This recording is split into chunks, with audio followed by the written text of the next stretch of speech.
Hello friends, ಇವತ್ತಿನ ನನ್ನ ಈ ವಿಡಿಯೋದಲ್ಲಿ ನಾರ್ತ್ ಕರ್ನಾಟಕದ ಅಡುಗೆ ಮಾಡಲು ಯಾವ ಯಾವ ಸಾಮಗ್ರಿಗಳು ಬೇಕು, ಅವುಗಳನ್ನು ಹೇಗೆ ಮಾಡೋದು ಮತ್ತು ಹೇಗೆ ಸ್ಟೋರ್ ಮಾಡೋದು ಅಂತೆಲ್ಲ ನೋಡೋಣ.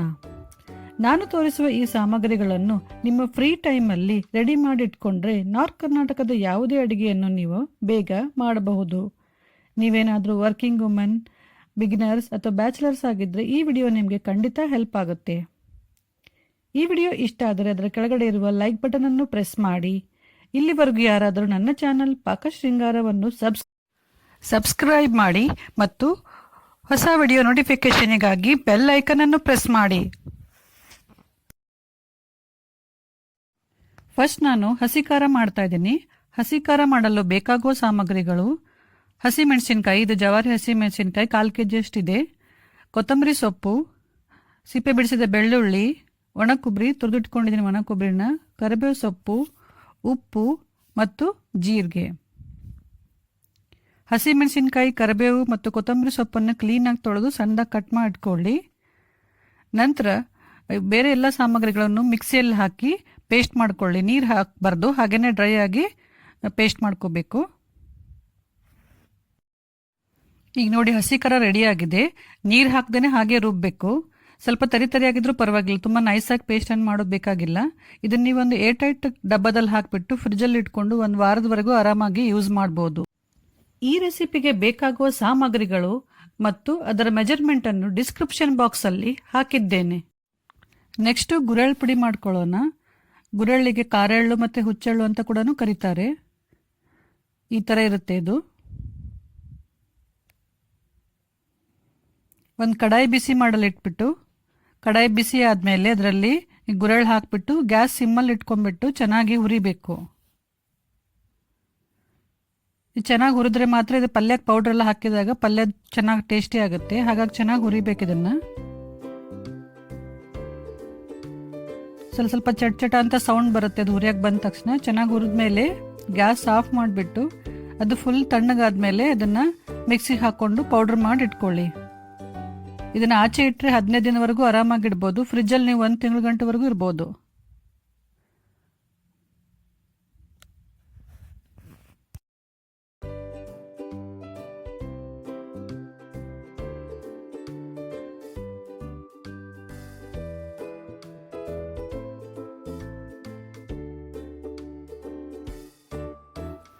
ನೆಕ್ಸ್ಟು ಮಸಾಲೆ ಖಾರ. ನಾರ್ತ್ ಕರ್ನಾಟಕದ ಅಡುಗೆಗೆ ಬೇಕಾಗುವಂಥ ತುಂಬ ಇಂಪಾರ್ಟೆಂಟ್ ಇಂಗ್ರೀಡಿಯೆಂಟ್ಸ್ ಇದು. ಆಲ್ಮೋಸ್ಟ್ ಎಲ್ಲ ಪಲ್ಯಗಳಿಗೆ, ಸಾರಿಗೆ, ನಾರ್ತ್ ಕರ್ನಾಟಕದ ಅಡುಗೆಗೆ ಮಸಾಲೆ ಖಾರ ಯೂಸ್ ಮಾಡೇ ಮಾಡ್ತಾರೆ. ಈಗ ಹೇಗೆ ಬೆಂಗಳೂರು, ಮೈಸೂರು ಸೈಡಲ್ಲಿ ರಸಮ್ ಮತ್ತು ಸಾಂಬಾರ್ ಪೌಡರ್ ಇರುತ್ತೋ ಅದೇ ಥರ ಇದು ಮಸಾಲೆ ಖಾರ ನಾರ್ತ್ ಕರ್ನಾಟಕ ಸೈಡಲ್ಲಿ. ಈ ವಿಡಿಯೋ ನಾನು ಆಲ್ರೆಡಿ ಮಾಡಿ ಶೇರ್ ಮಾಡಿದ್ದೀನಿ. ಇದನ್ನು ಡಿಸ್ಕ್ರಿಪ್ಷನ್ ಬಾಕ್ಸಲ್ಲಿ ಲಿಂಕ್ ಹಾಕಿದ್ದೀನಿ ವಿಡಿಯೋದು, ನೀವು ಚೆಕ್ ಮಾಡ್ಕೋಬಹುದು. ನೆಕ್ಸ್ಟು ಶೇಂಗಾ ಪುಡಿ ಮಾಡ್ಕೊಳ್ಳೋಣ. ಶೇಂಗಾನ ಚೆನ್ನಾಗಿ ಹುರಿಬೇಕು. ಸಿಮ್ಮಲ್ಲಿ ಇಟ್ಕೊಂಡ್ಬಿಟ್ಟು ಚೆನ್ನಾಗಿ ಹುರಿದ್ಮೇಲೆ ಅದನ್ನು ಗ್ಯಾಸ್ ಆಫ್ ಮಾಡಿಬಿಟ್ಟು ಅಲ್ಲಿ ತಣ್ಣಗಾಗಲ್ ಬಿಡಬೇಕು ಕಡಾಯಿಯಲ್ಲಿ. ಅದು ತಣ್ಣಗಾದ್ಮೇಲೆ ಸಿಪ್ಪೆ ತೆಗೆದ್ಬಿಟ್ಟು ಮಿಕ್ಸಿ ಹಾಕಿಬಿಟ್ಟು ಪೌಡ್ರ್ ಮಾಡ್ಕೋಬೇಕು. ಫುಲ್ ನೈಸಾಗಿ ಪೌಡ್ರ್ ಮಾಡಬಾರ್ದು, ಸ್ವಲ್ಪ ತರಿ ಇರಬೇಕು. ನೋಡಿ, ಶೇಂಗಾ ಮಿಕ್ಸಿ ಹಾಕಿದ್ಮೇಲೆ ಈ ಥರ ತರಿಯಾಗಿರಬೇಕು. ಫುಲ್ ನೈಸಾಗಿ ಪೌಡ್ರ್ ಮಾಡಬಾರ್ದು.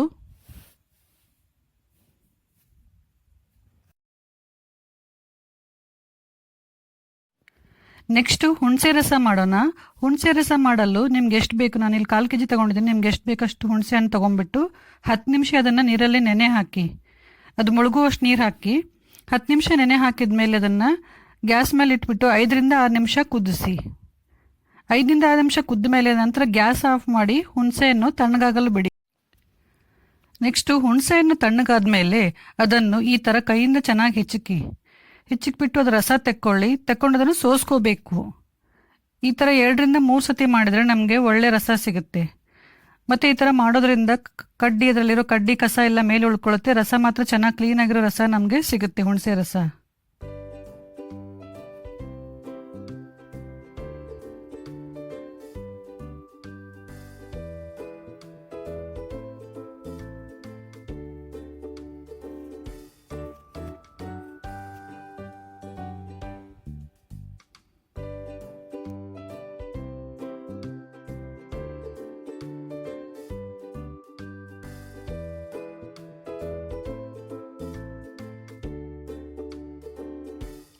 ನಂತರ ಈ ಸೋಸ್ಕೊಂಡಿರೋ ಹುಣಸೆ ಹಣ್ಣನ್ನು ಗ್ಯಾಸ್ ಆನ್ ಮಾಡಿಬಿಟ್ಟು ಕುದಿಯಲಿಡಬೇಕು.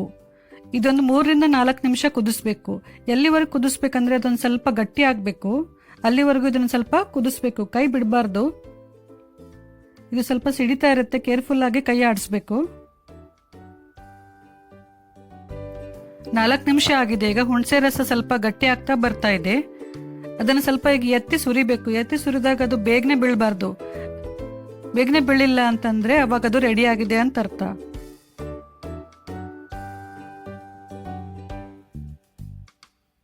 ಇದು ತಣ್ಣಗಾದ್ಮೇಲೆ ಇನ್ನೂ ಗಟ್ಟಿ ಆಗುತ್ತೆ. ಈಗ ರೆಡಿ ಆದ್ಮೇಲೆ ಗ್ಯಾಸ್ ಆಫ್ ಮಾಡಿಬಿಟ್ಟು ಫುಲ್ ತಣ್ಣಗಾದ್ಮೇಲೆ ಅದನ್ನ ಒಂದು ಏರ್ಟೈಟ್ ಡಬ್ಬದಲ್ಲಿ ಹಾಕ್ಬಿಟ್ಟು ನೀವು ಫ್ರಿಜ್ಜಲ್ಲಿ ಇಟ್ಕೊಂಡ್ರೆ ಆರಾಮಾಗಿ 1 ತಿಂಗಳು ಯೂಸ್ ಮಾಡ್ಬೋದು. ಫುಲ್ ತಣ್ಣಗಾಗುವವರೆಗೂ ಏರ್ಟೈಟ್ ಡಬ್ಬದಲ್ಲಿ ಹಾಕಬೇಡಿ.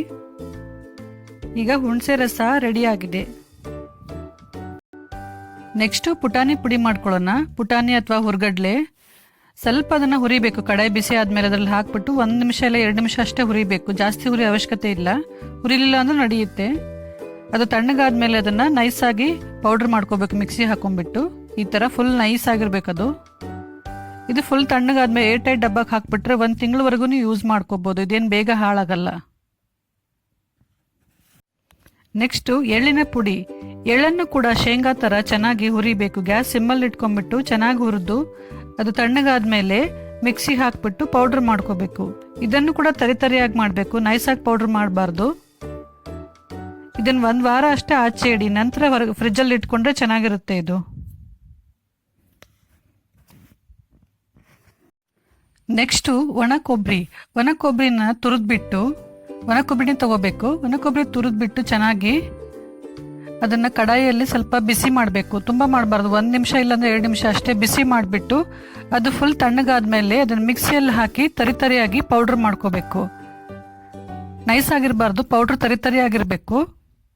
ಈ ಮಾಡಿ ರೆಡಿ ಇರುವ ಪೌಡ್ರನ್ನು ನೀವು ಫ್ರಿಜ್ಜಲ್ಲಿ ಇಟ್ಕೊಂಡು 1 ತಿಂಗಳಾದ್ರೂ ಇಟ್ಕೊಂಡು ಯೂಸ್ ಮಾಡ್ಬೋದು. ಆಚೆ 1 ವಾರ 10 ದಿನ ಇಟ್ಟರೆ ಚೆನ್ನಾಗಿರುತ್ತೆ.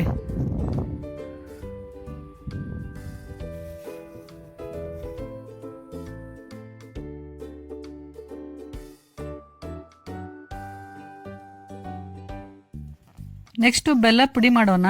ಪುಡಿ ಮಾಡೋ ಬದಲು ನಾನು ಈ ಥರ ತುರಿದಿಟ್ಕೋತೀನಿ. ತುರಿದಿಟ್ಕೊಂಡ್ರೆ ಚೆನ್ನಾಗಿರುತ್ತೆ. ತುರಿದಿದ್ದನ್ನ ಒಂದು ಏರ್ಟೈಟ್ ಡಬ್ಬದಲ್ಲಿ ಹಾಕಿಟ್ಕೊಂಡ್ರೆ ನೀವು ಯಾವಾಗ ಬೇಕಾದಾಗ ಅವಾಗ ಯೂಸ್ ಮಾಡ್ಬೋದು.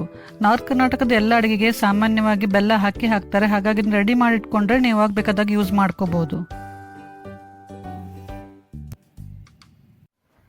ನೆಕ್ಸ್ಟ್ ಬೆಳ್ಳುಳ್ಳಿ ಕೂಡ ತುಂಬಾ ಇಂಪಾರ್ಟೆಂಟ್ ಇಂಗ್ರೀಡಿಯೆಂಟ್ ಆಗಿರೋದ್ರಿಂದ ಅದು ಡೈಲಿ ಬೇಕಾಗುತ್ತೆ. ಹಾಗಾಗಿ ಬೆಳ್ಳುಳ್ಳಿನ ಸಿಪ್ಪೆ ತೆಗೆದು ಈ ತರ ಬಿಡಿಸಿಟ್ಕೊಂಡು ಒಂದು ಏರ್ಟೈಟ್ ಡಬ್ಬದಲ್ಲಿ ಹಾಕಿ ಫ್ರಿಜ್ಜಲ್ಲಿ ಇಟ್ಕೊಂಡ್ರೆ 1 ವಾರದವರೆಗೂ ಆರಾಮಾಗಿ ಯೂಸ್ ಮಾಡಬಹುದು. ಸೊ ಫ್ರೆಂಡ್ಸ್, ಈ ವಿಡಿಯೋ ನಿಮ್ಮೆಲ್ರಿಗೂ ಹೆಲ್ಪ್ ಆಗಿದೆ ಅನ್ಕೊಂಡಿದ್ದೀನಿ. ಈ ವಿಡಿಯೋ ಇಷ್ಟ ಆದರೆ ಲೈಕ್ ಮಾಡಿ, ಶೇರ್ ಮಾಡಿ, ಕಮೆಂಟ್ ಮಾಡಿ ಮತ್ತು ನಾರ್ತ್ ಕರ್ನಾಟಕದ ಅಡುಗೆಗಾಗಿ ನಮ್ಮ ಚಾನಲಿನ ಪ್ಲೇ ಲಿಸ್ಟ್ ಅನ್ನು ಚೆಕ್ ಮಾಡೋದು ಮಾತ್ರ ಮರಿಬೇಡಿ. Thank you.